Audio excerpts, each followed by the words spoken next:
কোটা বাতিলের দাবিতে ঢাকা বঙ্গবন্ধু সেতু মহাসড়ক অবরোধ করে মানববন্ধন ও বিক্ষোভ সমাবেশ করেছে টাঙ্গাইলের মাওলানা ভাসানী বিজ্ঞান ও প্রযুক্তি বিশ্ববিদ্যালয়ের শিক্ষার্থীরা।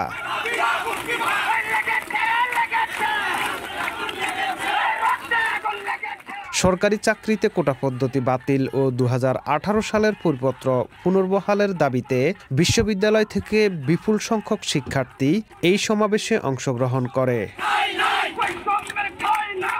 এ সময় প্রায় ২০ কিলোমিটারের মতো যানজটের সৃষ্টি হয়। আন্দোলনকারী শিক্ষার্থীরা জানান, শনিবার সকাল ৮টা থেকেই বিশ্ববিদ্যালয়ের একাডেমিক ভবনের সামনে থেকে এই মানববন্ধন ও বিক্ষোভ সমাবেশ দ্বিতীয় দিনের মতো শুরু হয়।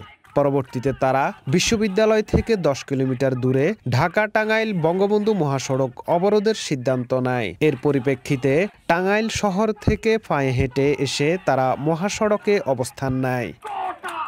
সকাল ১০টা ৩০ মিনিট থেকে রোদ বৃষ্টি উপেক্ষা করে দুপুর ১২টা পর্যন্ত মহাসড়কে অবস্থান নেন আন্দোলনকারী শিক্ষার্থীরা।